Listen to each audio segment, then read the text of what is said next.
Hello everyone, আমি প্রিয়াঙ্কা দে টাউটিটা। আজকে যে টপিকটা নিয়ে কথা বলবো সেটা হচ্ছে একটা প্লেনের গল্প বলি, ছোট একটা প্লেনের গল্প। এক টাইমে এক প্লেন চলছিল, আগেকার দিনে অনেক আগে প্লেন চলছিল। তো সেখানে সব প্যাসেঞ্জার ছিল, একটা ছোট বাচ্চা মেয়ে একটা বই পড়ছিল। তো পাশে আর একজন সিটে একজন ভদ্রলোক বসেছিলেন। তো কিছুক্ষণ পর থেকে দেখা যাচ্ছে প্লেনটা খুব দুলছে খুব দুলছে খুব দুলছে। তো সবাই ভাবছে যে হয়তো ডিপ মেঘের মধ্যে দিয়ে চলছে, দুলছে। এয়ার হোস্টেস এসে বলছেন সবাই সিট বেল্ট ঠিক মতো বেঁধে বসুন, একটু কিন্তু টার্বুলেন্স হচ্ছে। কিছুক্ষণ পর দেখা যাচ্ছে যে প্লেন পুরো এরকম করছে, একদম পুরো, মানে সবাই বাড়ি খাচ্ছে, ওপরে বাড়ি খাচ্ছে, নিচে খাচ্ছে, গড়াগড়ি খাচ্ছে, এরকম অবস্থা। সবাই তখন বুঝে গেছে যে এটা নর্মাল ব্যাপার না। তখনই পাইলট বললেন যে প্লেনে কিন্তু প্রবলেম হচ্ছে, ইমার্জেন্সি ল্যান্ডিং কিন্তু করতে হতে পারে, আপনারা একটু শান্তি রেখে বসুন, মাইন্ড ডিস্টার্ব করবেন না, একটু সবাই শান্তি রেখে সবাই একটু সাহায্য করুন, চেষ্টা করছি ঠিক হয়ে যাওয়া, যদি ঠিক না হয় তাহলে এমার্জেন্সি ল্যান্ডিং কিন্তু যেখানে সেখানে করতে হতে পারে।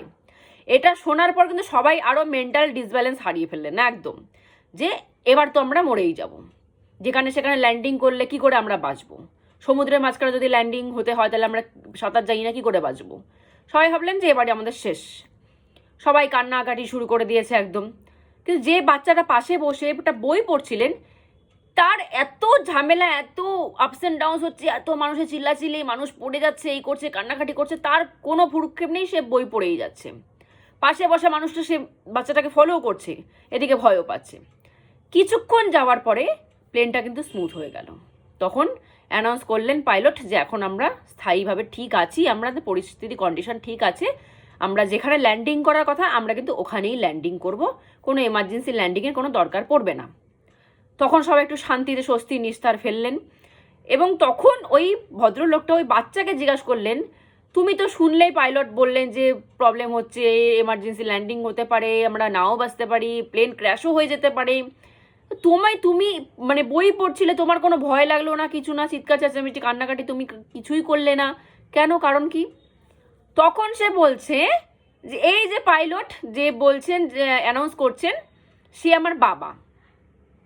তো উনার মাথায় এটা আছে যে আমার মেয়ে পিছনে বসে আছে, এতজন যাত্রীকে আমি বাঁচাতে পারি না পারি, আমাকে প্লেনটা ঠিকভাবে ল্যান্ডিং করাতে হবে, কারণ আমার মেয়ে বসে আছে এখানটায়, আমাকে তাকে ল্যান্ডিং করাতেই হবে স্পেস একটা সঠিক সেফ জায়গায়। তো বাবা যদি পাইলট হয় তাহলে আমি কেন চিন্তা করব? তো এটার থেকে আমরা এটা বুঝতে পারি যে আমাদের জীবনের যে নৌকা, আমাদের জীবনের যে রথের দড়ি, সেটা যদি আমরা ঠাকুরের হাতে দিয়ে দিই তাহলে ঝড়ঝাপটা আসতেই পারে। আমাদের কত খারাপ কর্ম আমরা করে এসেছি আগের জন্মে, ঝড়ঝাপটা আসবেই। কিন্তু যতই ঝড়ঝাপটা আসুক না কেন, আমরা ডিসব্যালেন্স হয়ে যাব না, আমরা ভেঙে পড়বো না, আমরা মৃত্যুবরণ করব না। একটা রথের দড়ি যদি ঠাকুরের হাতে থাকে, ঝড়ঝাপটা আসলে রথ দুলবেই, কিন্তু আমরা পড়ে যাব না, আমরা মরে যাব না। একটা নৌকায় যদি নদী বাধা থাকে তাহলে ঝড়ঝাপটা আসলে নৌকা তুলতে পারে, কোনো অসুবিধা নেই, কিন্তু সে রশি ছিঁড়ে মাঝ সমুদ্রে বেরিয়ে পড়বে না।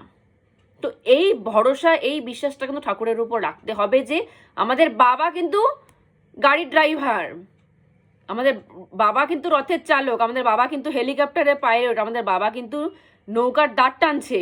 সুতরাং ঝড়ঝাপটা আসবে কিন্তু মরে যাব না। এতটুকু বিশ্বাস যদি রাখতে পারেন তাহলে নিজের লাইফে আর কোনো দুঃখ ভয় কষ্ট কিছুই থাকে না। যদি সেগুলো থাকেও সেগুলোকে পার করে আরামসে যাওয়া যায়, সেগুলো কোনো ভিতর পর্যন্ত ঢোকে না, মেন্টাল প্রবলেম করে না।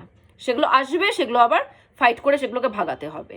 মেন্টাল ফিজিক্যাল কন্ডিশন কিন্তু ভাঙবে না যদি বিশ্বাসটা পাকা বিশ্বাস হয়। তো আজকের মতো এখানেই স্টপ করছি। জয় গুরু।